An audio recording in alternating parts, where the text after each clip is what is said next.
Kumusta guys? Nanonood kayo ng The News Listener. Ako po si Angelo. Pag-usapan natin itong post ni Harry Roque dito sa petisyon sa Korte Suprema about yung quorum na naglalayon na ah, legal ang nangyaring June 3 na quorum ng Win Gatchalian Block. Okay, kaya dito mukhang bumabanat itong si Harry Roque na hindi pa umuwi hanggang ngayon. So, let's take a look sa post niya kasi shinare niya 'to, eh. So, ayon sa kanya, pahiya lahat ng legal expert kuno na nagsasabi na ang BBM Senate ang legal, kangkungan kayo. O siya sa kanya nagsabi, kasi, nakita natin yung news about, yung Korte Suprema po ay dininay yung isang petisyon seeking to affirm 12 senators' quorum during June 3 session for lack of legal standing. Ang problema kay Harry Roque po, siya mismo yung parang napakagaling na abogado noon. Ngayon, he's actually reduced into a pathetic lawyer.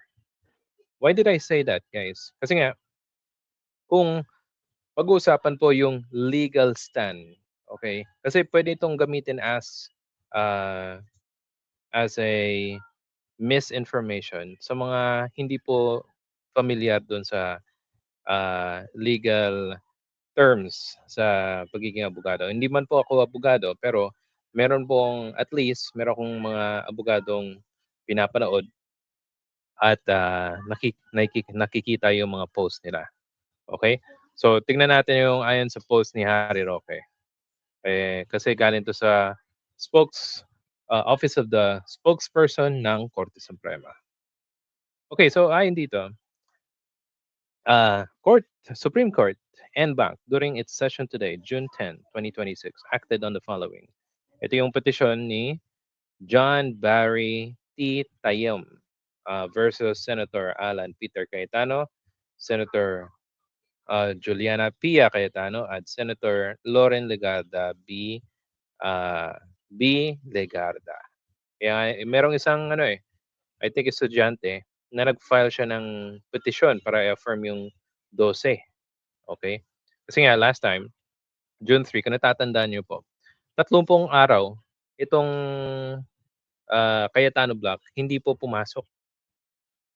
Bakit? Well, alam niyo naman, kasi nga ayaw nilang ah, kumbaga ayaw nilang mas gumawa ng trabaho noong araw na 'yon. Imagine niyo dapat tatlong beses, from Monday, Tuesday, Wednesday, kailangan nila pumunta ng plenary session at doon pagdebatihan yung mga bills, kung ano man yung kailangan nilang pag-usapan, 'di ba? So hindi 'yun nangyari. So ang ginawa ng Gatchalian Block, okay, ay mukhang naging lucky sila kasi merong isang keso, si Chizo Escudero, na pumasok at yun na nga, they declare all vacant seats except itong sa puesto ni Alan Peter Cayetano.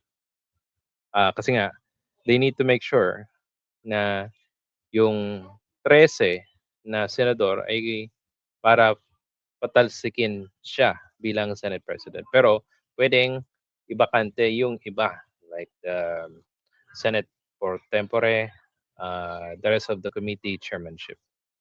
Okay?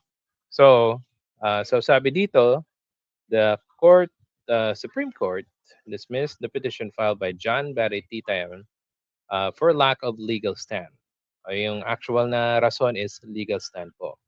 The Corte Suprema or the Supreme Court ruled that Tayam failed to show that he suffered or was at imminent risk of suffering any direct injury from actions he challenged.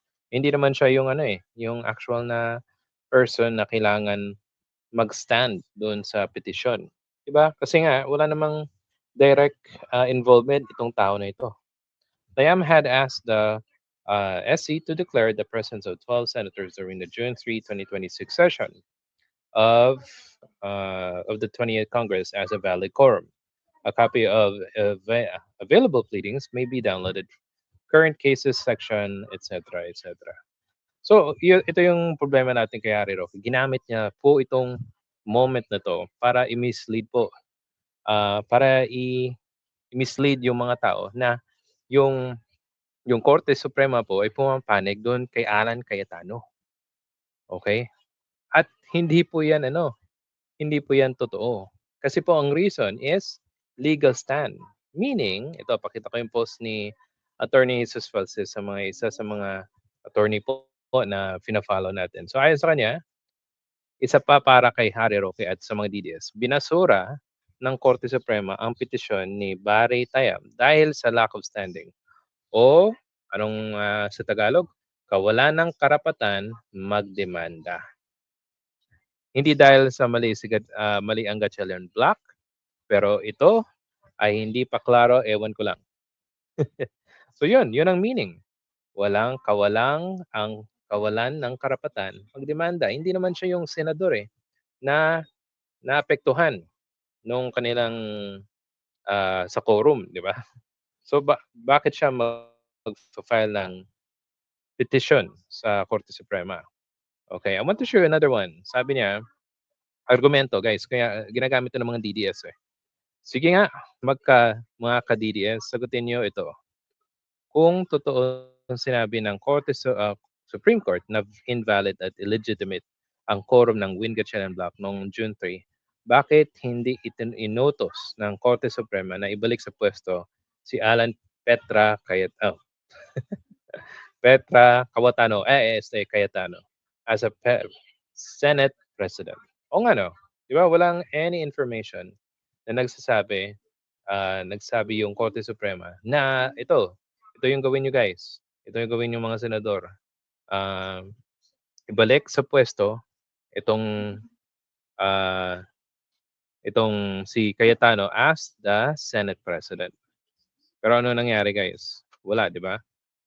So that means agree o walang any command ang Korte Suprema na ibalik, okay? Ibalik yung power kay Alan kay Cayetano. So yun. So, madaling magsabi na talo yung kabila kasi lack of hindi po pinanigan ng Korte Suprema. Mali po. Yung Korte Suprema mismo nagsabi na yung tao walang karapatan magdemanda. Yun, di ba? O guys, kung meron po kayong questions and suggestions po sa ating video, paki-comment po sa comment section. Kung nagustuhan niyo po ito, please hit the like and subscribe button. Okay? At salamat po sa panonood. Thank you and see you in the next video. Salamat po.